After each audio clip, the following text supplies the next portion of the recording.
This is Charlotte Talks. This morning, we enter a new chapter in American history as the U.S. House of Representatives begins public hearings on the possible impeachment of President Donald Trump. The transcripts of private congressional hearings involving high-ranking officials alleges the president withheld congressionally approved military aid to Ukraine with a promise to release it in exchange for that country's president announcing an investigation into one of President Trump's political rivals, former Vice President Joe Biden and his son Hunter. The evidence gleaned is damning and contrary to what the White House has been claiming, but the country remains evenly divided on what this means. Democrats view these allegations as an abuse of power and a clear indication of bribery, one of the few constitutionally prescribed reasons for impeachment. They also believe the president's refusal to permit his aides to cooperate with this investigation is obstructive of Congress and therefore of justice. Republicans, on the other hand, claim this is a vicious attack by Democrats on a duly elected president that they want removed. They call this sour grapes because of the Democratic candidate in 2016, Hillary Clinton, losing the election. Meanwhile, the White House has denied anything approaching what the Democrats are alleging, even as they appear to admit to it. These hearings could change the course of history and of the 2020 election. Given our deep political divisions, this could merely be an exercise in futility, deepening the political and cultural divide, or it could cause the president's ardent supporters to take a step back him in a different light. So before the hearings begin, we take a closer look allegations, the process, and at what's at stake. Dr. Michael Bitzer is here. He's the chair of the Department of Politics at Catawba College. Welcome back. Good to be here. He is in our studio along with Dr. Susan Roberts, professor of political science at Davidson College. Good to see you again. Good to see you, thanks. And for the first time, we're joined from the studios of Duke University by Dr. Bruce Gentleson. He's the William Preston Few Professor of Public Policy and of Political Science there and former senior advisor at the State Department, I believe in both the Obama and Clinton administrations. Thank you for being with us as well. Good to be with you. As we go through the conversation, you can email us your questions or comments at charlottetalks@wfae.org. Search for us on Facebook, where we're broadcasting on Facebook Live right now at WFAE, or you can get to us through Twitter at Charlotte Talks. So, Michael, let me begin with you. Partisans view what's about to happen, as I just said, through very different lenses. Democrats believe this should be a slam dunk that leads to impeachment and removal from office of the president. Republicans publicly support Donald Trump, say he's done nothing wrong, blame the Democrats for creating another sham scandal and investigation. So let's start with the stakes. What happens if this leads to nothing? What happens if this leads to removal from office? If nothing happens, I think the conventional wisdom now is it seems like the House will impeach, in other words, will indict the president with charges probably around abuse of power. It will then go to a trial in the Senate, and by all accounts, there will not be the requisite two-thirds of senators to vote for conviction. It would require 20 Republicans to abandon the president and join with all of the Democrats and the independents to vote to convict, to remove. So I think, like we have seen with Andrew Johnson, like we saw with Bill Clinton, we will have a president indicted but not removed. And then we will just play into the 2020 presidential campaign cycle. Every side will take their partisan views, and we will have, a very hotly contested election. So we've done a number of programs on impeachment, which people can listen to on our website, by the way, going through the process and the whole history of impeachment in American politics. And you've just gone through the process. What's happening today are merely public hearings, which right. None of this process is prescribed in the Constitution. Exactly. None of it. So they kind of make this up differently every time they go along, although they're using rules similar to what the Republicans wrote up for the Clinton impeachment. But what happens today is the beginning of hearings. Correct. Then the House of Representatives votes whether or not to impeach him based on the hearings, and then it goes to a trial in the Senate presided over by the Chief Justice of the Supreme Court. I lost my train of thought there because you said something I wanted to comment on, but I can't now. So anyway, what starts today are these public hearings. And we keep hearing about how impeachment is a political process and not a legal process. And that's because it's set up that way in the Constitution. Is this approach, Susan, a mistake that the Founding Fathers made? Because if an actual crime is involved, and Democrats believe there is one, bribery, why shouldn't this be a legal process? Well, I think and remove politics from it. It's already political enough. Well, and not to be a politics nerd, but in Federalist 65, in which we look to that to explain what I really meant was, and that's what we look to say, what did the founders mean? It is in all caps, political, and the founders expected this to agitate the passions, to go into political parties. They expected it to be a very lively, divisive kind of process. But they didn't have a concept of political parties, did they, back then? Well, they had a concept of factions. I mean, Right. They knew people with differing opinions that were contrary to the good of the whole. And they even said in Federalist 65, they used the word parties. And I think the historical context was very clear. They wanted a president and not a king. And I think that, as Michael would agree, is pretty strict in terms of what the interpretation should be. And it is, as you pointed out, not just high crimes and misdemeanors.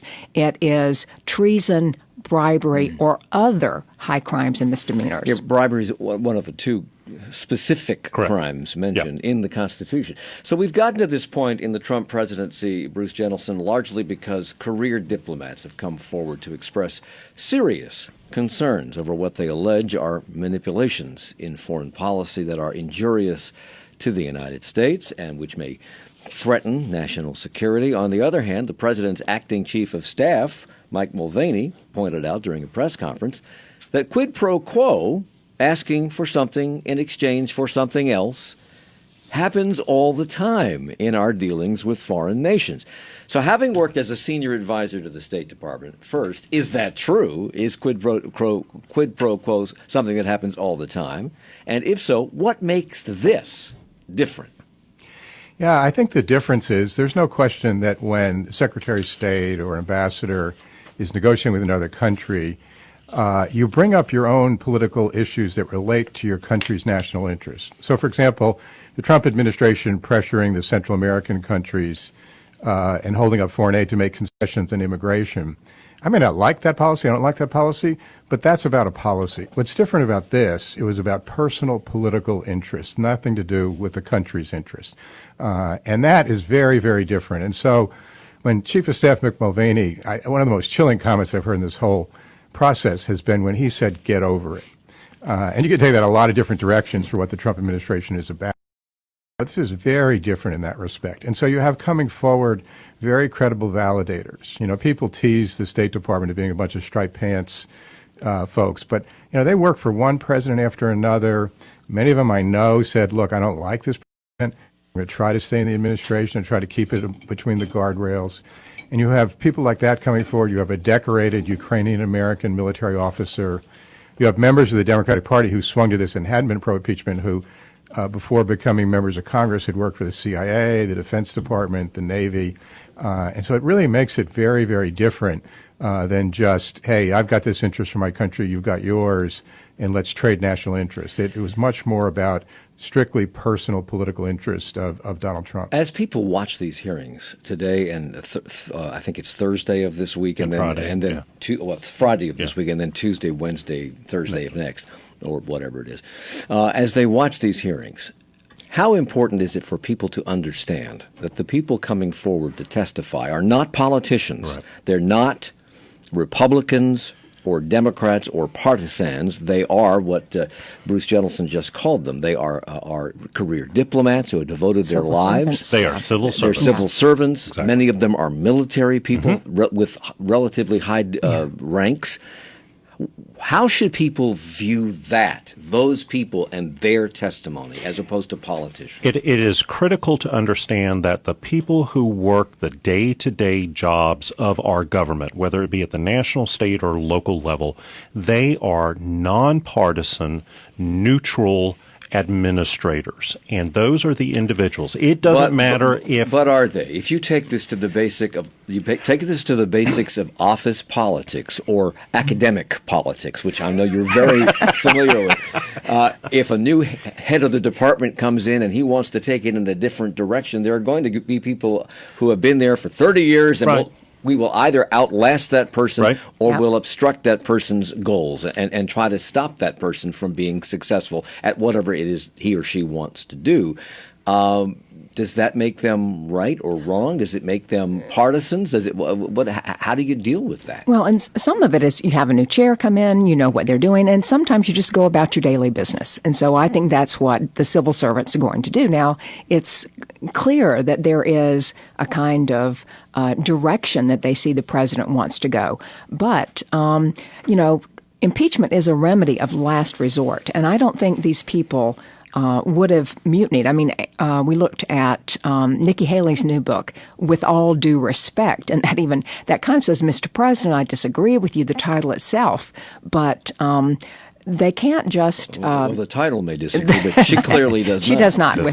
She didn't want to be part of a conspiracy. But I think they get the message, but they still have to go about their. So, Bruce Jentleson, you have said that it is the blatant nature of the phone call in which the president, the president has called that phone call perfect more times than I can count. But during that, he used the phrase, "Do me a favor, though." And that makes this stand out from what some considered the damning evidence of the Mueller report. Yet Republicans like Senator Lindsey Graham, Jim Jordan, Mark Meadows, they don't see it that way at all. If they can't be turned around, that means, or let me ask you, doesn't that mean that this is an exercise in futility? Or does that matter? Is this something that should be done whether or not Democrats can be successful to just for maintaining rule of law? So is it a strictly political matter for Democrats in terms of 2020? To the extent that the evidence continues to mount, and, Ambassador Taylor, somebody I actually work with and know personally, he's one of the key witnesses today. Some of the Republican senators in swing states, Cory Gardner in Colorado, Susan Collins in Maine, Tom Tillis right here in North Carolina, they may have really tough votes. So, if you're being strictly political, even if the Senate votes it down, it doesn't necessarily mean there are not some gains for the Democrats. But more fundamentally, when we're living in an era, we've never had a president before who anybody that disagrees is demonized. Nixon did a bunch of that, but not to the extent that Donald Trump. I mean, even the people we're talking about now, he's trying to discredit. And, I really think this is, about patriotism, about the rule of law and what's good for the country. Well, I have and it'd be nice to see if a couple of Republicans saw it that way. I have a minute left and three political scientists here. I mean, if the Democrats see this as rule of law, maintaining the Constitution, maintaining the institution, what it is today, they see this as being patriotic. Republicans see it through a different lens. How can that be, and what do we do about it? Welcome to polarization and people's psychological ability to compartmentalize and silo information. Well, I also think the amount of attention this has gotten. This has been the Twitter age, the age in which everyone is apprised of what it is. There aren't just three networks. But I think, as you pointed out, the House and the Senate are very protective of their prerogatives. That is their job. And it's not so much to them an illegal act. Dr. Susan Roberts is with Davidson College. Dr. Michael Bitzer with Catawba College. Dr. Bruce Jentleson joins us from Duke University. We'll continue our conversation about all this in a moment. It's Charlotte Talks on WFAE. Support for Charlotte Talks comes from WFAE members and Tryon Medical Partners, an independent practice offering walk-in appointments at the Uptown Charlotte office. Tryon Medical Partners with 89 physicians. Details at tryonmed.com. And Visit Winston-Salem, offering holiday season trip ideas and itineraries for travel to Winston-Salem, home to holiday traditions at Old Salem and the historic Ranolda House Museum of American Art. Details at visitwinstonsalem.com. Last night, we gathered at the Harvey B. Gantt Center for a public conversation on our affordable housing challenge here in Charlotte. You If you missed that conversation last night, you can hear it tomorrow morning at 9 o'clock as we talk with officials about the money that we've gotten into the kitty so far, how it's being spent, and what is left to do. That's tomorrow on this program at 9. The House impeachment inquiry moves out into the open. Today, Adam Schiff chairs a public hearing, and the nation will hear directly from key witnesses. The public trusts the president to be acting in their interest, not in the interest of their political campaign when it comes to conducting the nation's business. The latest this afternoon on All Things Considered from NPR News. Stay tuned for impeachment coverage coming up at 10 and analysis on All Things Considered at 4 on 90.7 WFAE. It's Charlotte Talks on listener-funded 90.7 WFAE and 90.3 WFHE. I'm Mike Collins. On this morning before the first of the public hearings in the impeachment process, we're having a conversation about impeachment, and we're going to get into diplomacy in a moment with Dr. Bruce Jentleson, who was a senior advisor to the U.S. State Department, the State Department's planning director from 2009 to 2011. He's with us from Duke University. Susan Roberts and Michael Bitzer are here in our studio. Dr. Susan Roberts from Davidson College, Dr. Michael Bitzer from Catawba College. In the break, Dr. Bitzer, you said that this boils down to a violation of public trust. Is that a crime? It is an abuse of power. That's a crime? It can be considered a high crimes and misdemeanors. Richard Nixon was accused of abuse of powers. Bill Clinton was accused of abuse of powers. So this was a violation of public trust. Why? Because Congress had legally appropriated and authorized money to be spent for Ukrainian defenses, and the president, through a private political determination, held that money back until Ukraine did what he wanted to do. But many Republicans have said it doesn't matter because eventually Ukraine got the money. That's exactly right. And now they're going after the process. The process isn't correct. We need the whistleblower. And I think, just because... But everything the whistleblower has alleged has been confirmed by people who have testified in closed session and will testify now in open session. He's irrelevant. He or she is irrelevant, it seems to me. But what about this idea that they got the money anyway? Well, and no investigation was pursued. Just because you didn't, take the money doesn't mean you didn't try to take the money. In terms of you hold up a bank, you don't have to say, well, I'm not guilty because I didn't get out the front door. I think it is one of those things. It's also, the full Mulvaney. Well, everybody's doing it. Right. It always happens. That's not something that you can get away with. So we keep talking about the deep visions in this country about this and many other things, but was this the case? Was it as partisan in previous impeachments as it is today? Well, one thing I think people really have to think about, whether it's a Mueller hangover, but this is in the context of we've been suspicious and we've looked at, and it's been corroborated, Russian interference in our elections. And so if the president is suggesting that a foreign government, again, get involved in electoral politics, today in the context, that's very different. That's very important. So Republicans have been characterizing this and the Mueller investigation as a witch hunt. They've called for the resignation of the Intelligence Committee Chairman Adam Schiff and accused him of running a kind of kangaroo court. They have complained loudly about process and how it is unconstitutional, although there's nothing in the Constitution about process, and has not afforded the president due process, which doesn't come in the hearings. It comes in the trial in the Senate, which would come if the House says, yes, we're going to impeach this person. They complained about early hearings being behind closed doors. Now they're complaining because the hearings are going public. Is there anything more to this than simply pure politics? It is pure party loyalty. It is. How does this play outside of the base for Republicans going forward? You mean like among independents and Democrats? Mm-hmm. For Democrats, it is, if you look at the polls, they are mirror images. 85, 90% of Republicans support the president and are opposed to this impeachment process. If you look at Democrats, 85 to 90% of them are for impeachment and are against the president. Independents have started to tip towards, yes, impeach, but they're not sure about removal at this point in time. It's been stagnant, but it's actually dropping a little bit. They're not entirely convinced, but only by 1 or 2 percentage points.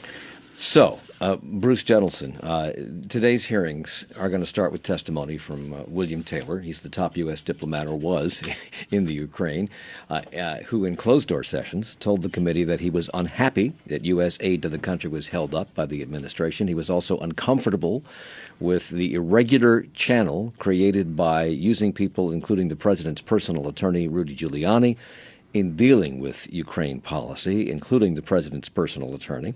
You know and worked with William Taylor, as you just said a moment ago. So how would you describe Ambassador Taylor and his concerns, and how unusual is it for someone in his job at that level to have these concerns? He's a straight shooter. Over the course of his career, he's a graduate of West Point. He spent his whole career in the military and as a diplomat. He worked for Ronald Reagan. He worked for Jimmy Carter. He worked for Barack Obama, George W. Bush, and he's done his job in all those capacities to serve the country and to his oath of office.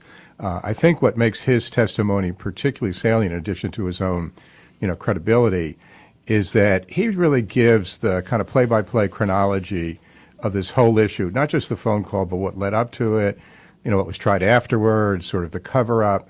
Whereas others, the whistleblower started with the phone call. Lieutenant Colonel Vindman also spoke specifically about listening to that call. And so Bill Taylor kind of puts this as not just an offhanded comment that President Trump made about do me a favor, but really, a systematic effort to manipulate Ukraine, which is an issue, by the way, that Republicans and Democrats have been together on since 2014. It's Russia invaded them. One of the few issues in which we've had consensus, and which also shows that the Republicans, they're really acting as defense lawyers, not as members of a separate and equal branch of government. When diplomats take issue with policy, whether the policy is coming from the State Secretary of State or the policy is coming from the White House, what's the normal procedure?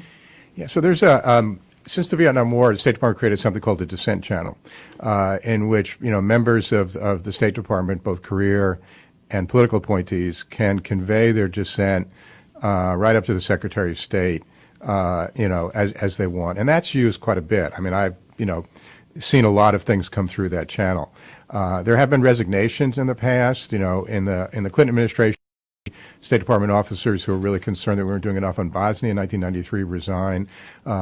But they really play by the book, and some retired because they couldn't handle this president.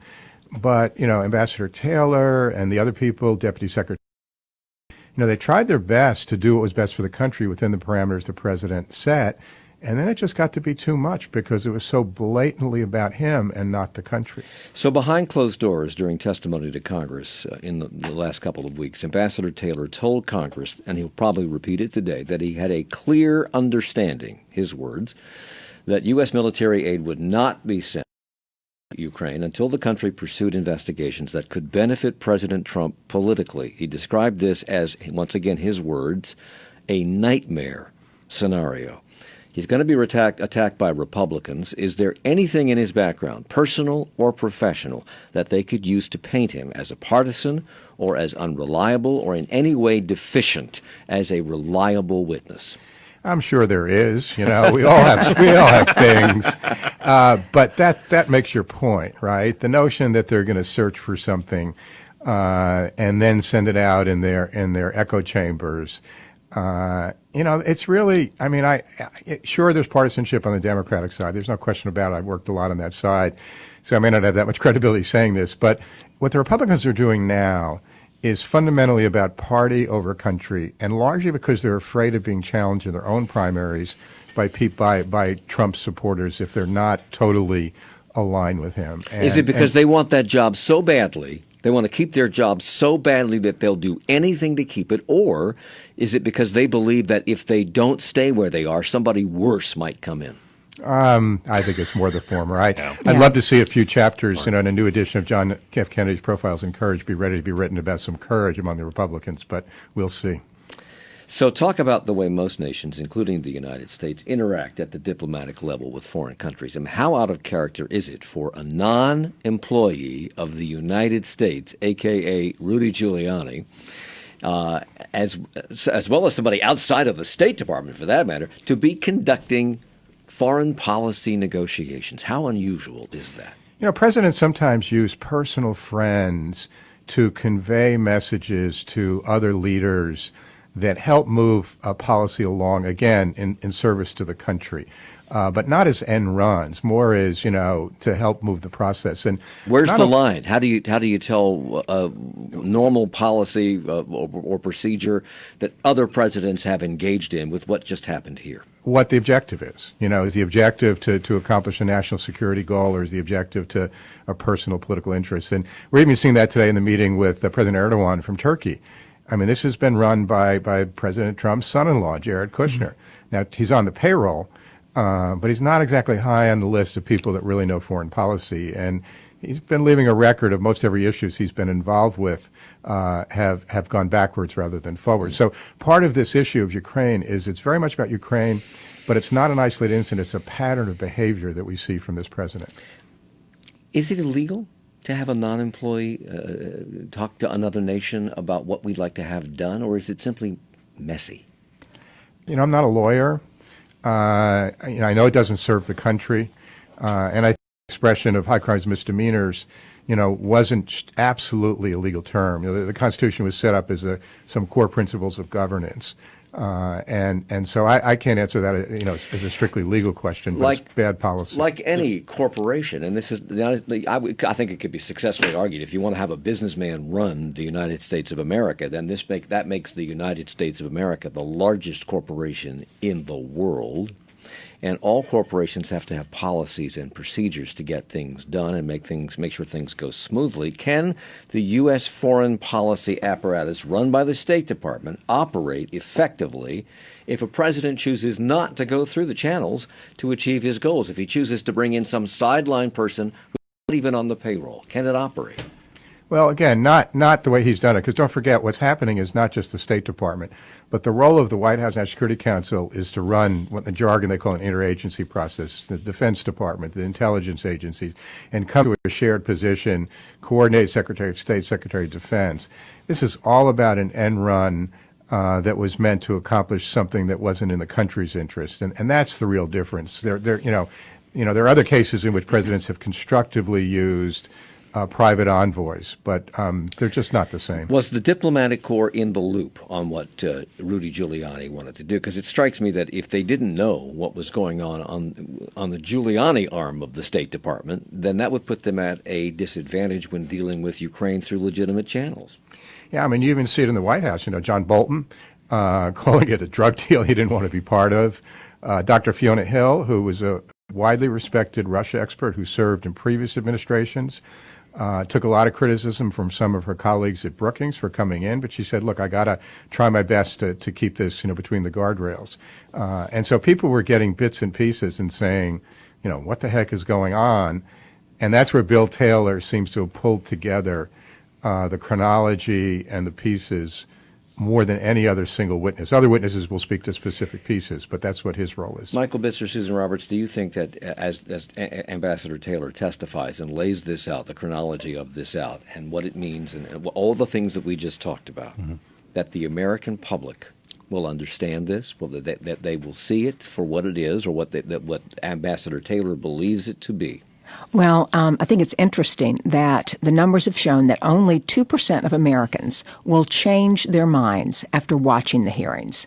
And about a third of the country says they're not going to watch the hearings. Some, or about a third, say they're somewhat likely. A third say they're very likely.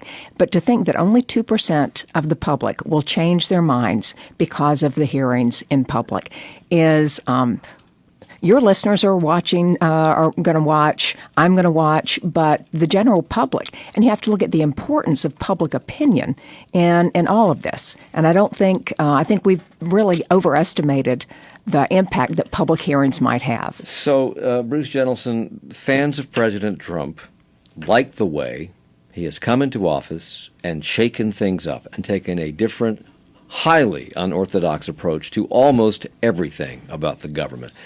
Is this just another instance of that? I mean, do those who disagree with this approach risk merely being seen as traditionalist sticks in the mud, fighting change that Americans voted for? That's his pitch and his shtick, as it were.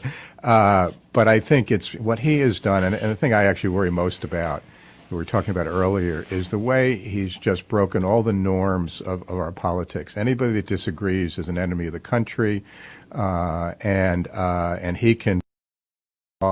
He has he has how many acting secretaries in the cabinet? He doesn't really care about Congress's role. And what he's going to leave behind, whenever that comes, is a political system that's really done deep damage to. And so shaking up kind of sounds cool. We heard that in Silicon Valley, and it can have negative consequences. Right. It's very concerning to people who are, it's really odd that this is coming from the Conservative Party, because it's very concerning to I think, liberals, that these institutions that we have relied on for 200 and some years are now being criticized by the leader of those institutions and demeaned. People are personally being demeaned, and that things are being shaken up.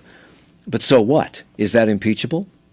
Well, you can't impeach someone. Cass Sunstein said, loathing of a president is not sufficient grounds for impeachment. And we all know there's been loathing of the president, but I think you can look at Is that what's driving this? Well, and, no, and I if think it's not what's driving yeah. this, how do you convince those who believe that's what's driving this? They loathe him. Well, I think initially there was talk about his finances, the emoluments clause. There were a number of things that could have been, if pushed, perhaps grounds for impeachment. And I think Nancy Pelosi's, she waited and waited with gravitas. And you may think that's just phony or she was waiting for people to get on board. She said no person is above the law. How serious is this? I mean, if President Trump comes out unscathed, he will use this in the election. Yes, and he is will. very likely to be reelected. Sure. And pundits have said, if he's reelected on the heels of this, Katie bar the door, because all the controls are off, and he will become whatever he wants to become, because nobody will get in his way at that point. From a traditionalist governmental point of view, a political science point of view, how dangerous is this? It has the potential to train wreck the basic institutional structures Of the world? Of our democracy. I'm not going to go to the world because that's not my area of specialization. Okay. But in American politics, what we rely on is human behavior to fit within the rules of the game. And when we have human behavior willing to deflect and reject the rules of the game, it causes us to have a system that is highly unstable and is a detriment to the experiment that we are continuing to seek to strive to create a more perfect union. The founders, the framers recognized we can't have a perfect union because guess what? We are human beings. We are flawed individuals. We need a government to protect us, but we also need a government to be protected from us.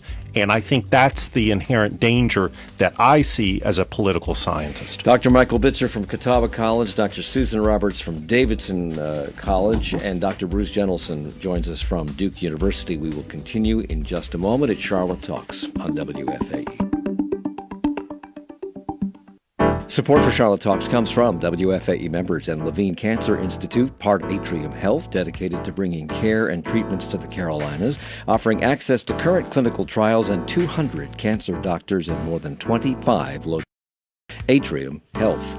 And Actors Theater of Charlotte hosting Karaoke Roulette at Unknown Brewery on Monday, November the 18th. Drinks, prizes, and karaoke with a twist. Details at atcharlotte.org. Of course, we're talking about impeachment on this program in advance of the impeachment hearings, which start in about 20 minutes, and you can stay with WFAE next hour and throughout the day for live NPR coverage of what's going on in those House impeachment hearings. Also, listen to some of our recent Charlotte Talks episodes on impeachment, the history of how and why the founders included it in the Constitution, how it was put to use for the first time in the impeachment of Andrew Johnson. And you can go to WFAE.org/Charlotte Talks for that.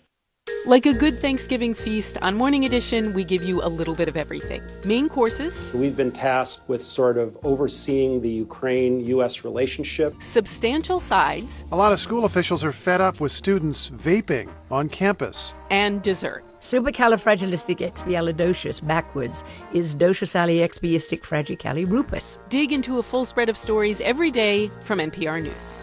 Tune in weekday mornings from 5 to 9 on WFAE.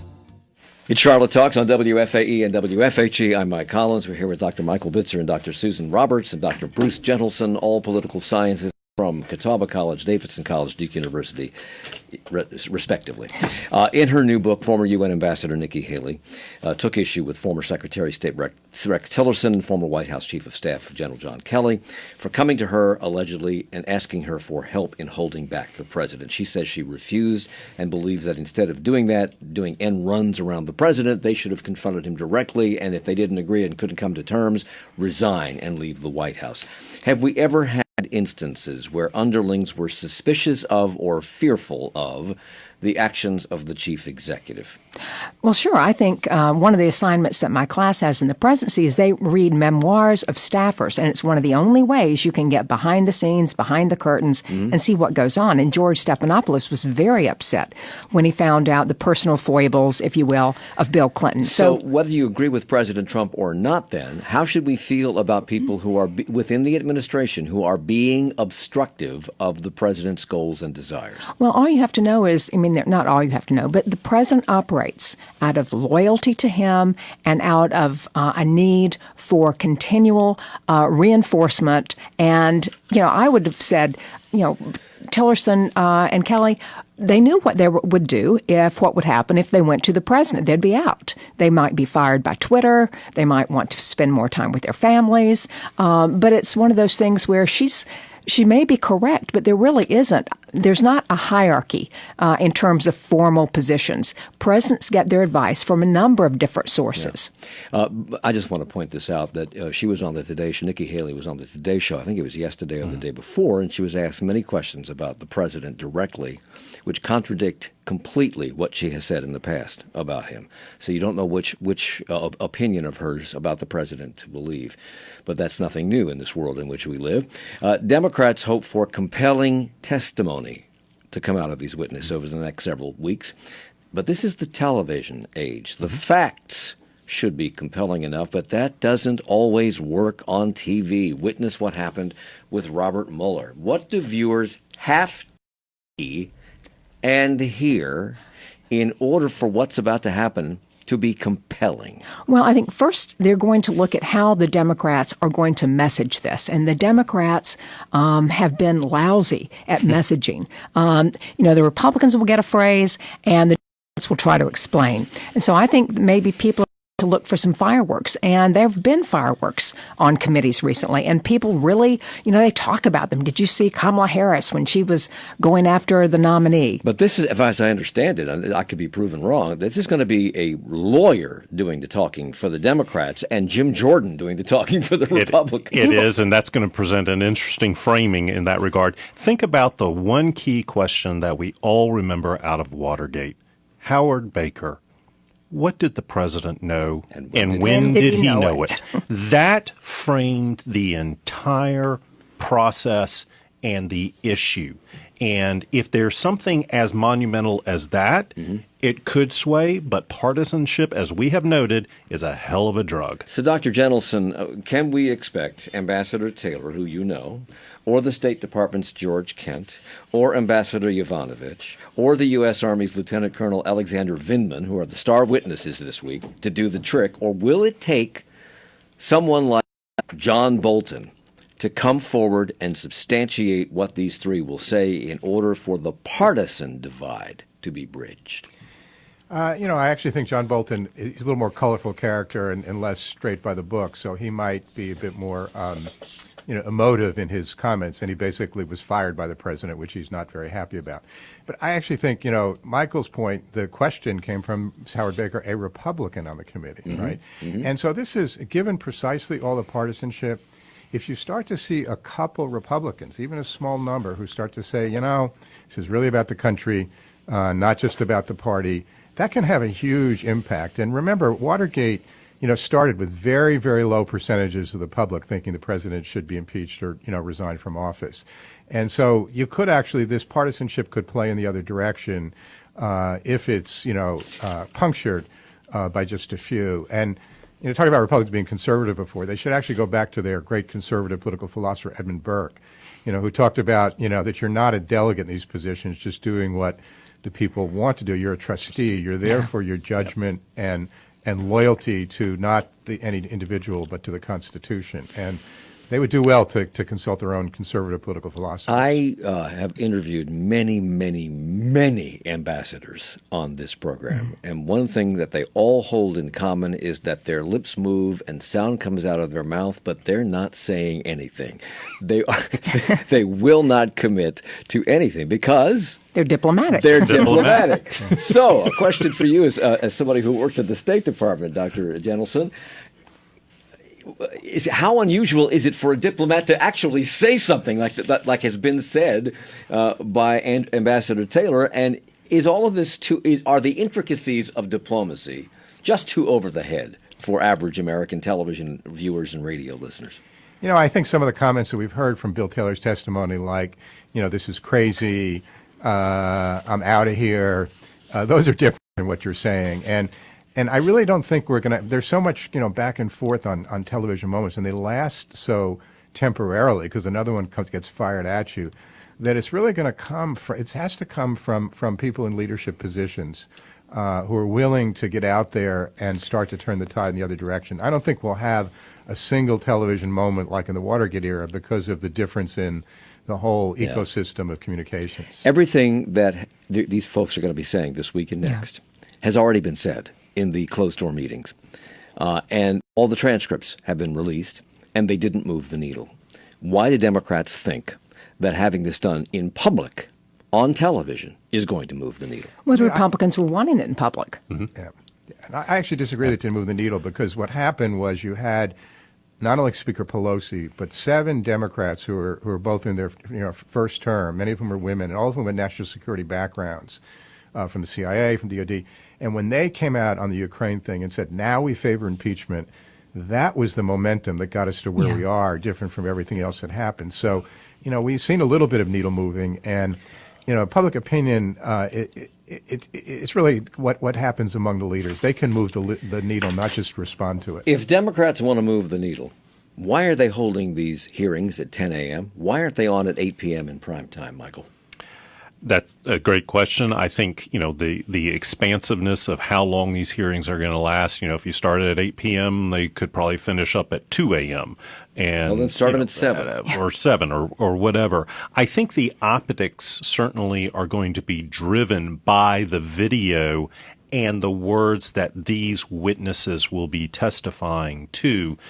We have the depositions and we have the written word, but to see somebody say, I was concerned that the president was abusing power, that could be powerful. But public hearings have been known to backfire. Sure. Witness Brett Kavanaugh, witness the Mueller hearings. What did Democrats, Bruce, have to accomplish with these hearings if they want a different outcome?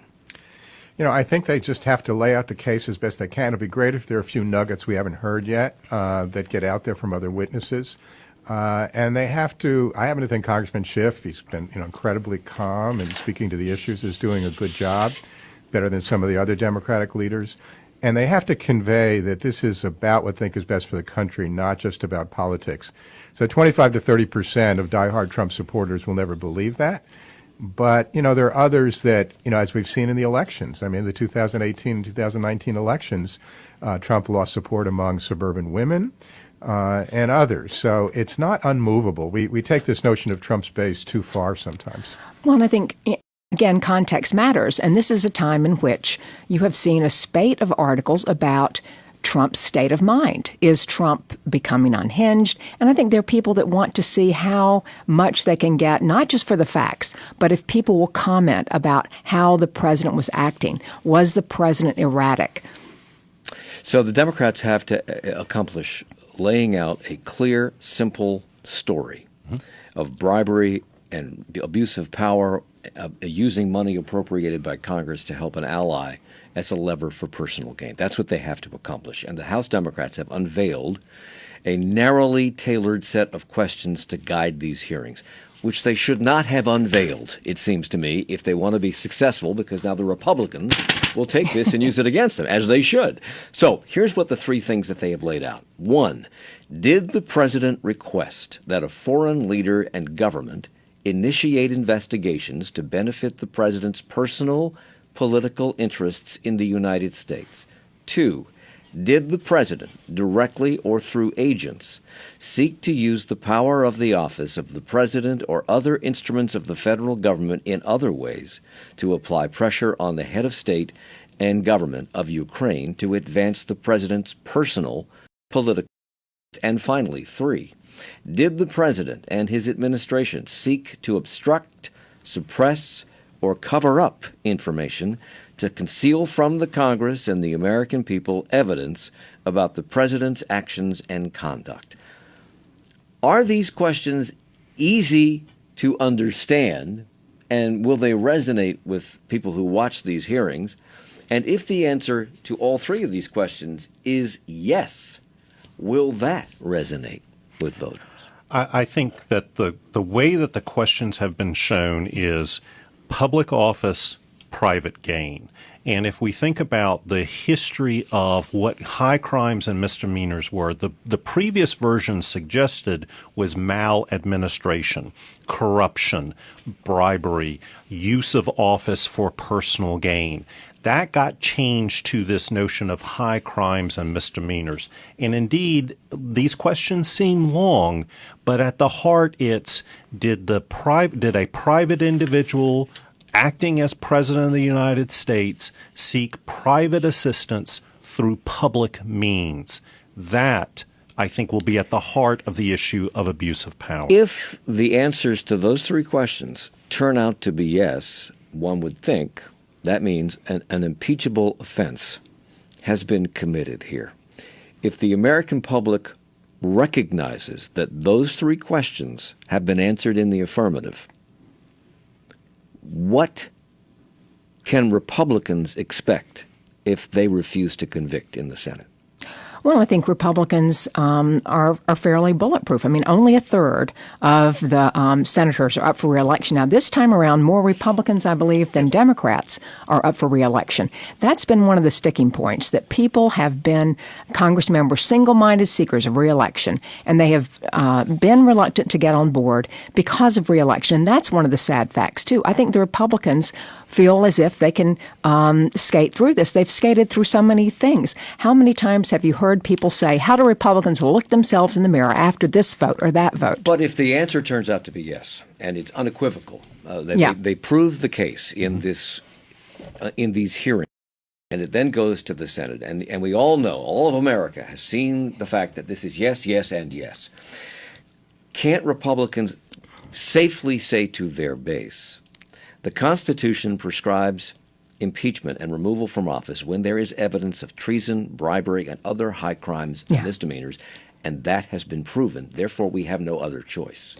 We have to do this. Well, I think, in the Federalist Papers, they talk about why the Senate, as opposed to the House, should be the one to decide whether or not to convict. And part of that was about their wisdom. And I think that the American people sometimes confuse impeachment with conviction. Yeah. And I think that's clear. And the other thing to remember is every senator will take a new oath or affirmation promising or swearing to judge this impartially, to look at the facts. They will be sworn in as jurors. They will be sworn in as jurors in terms of this process. And if people are going in with already made up minds, can they can they honestly take Will that matter? It won't, oath?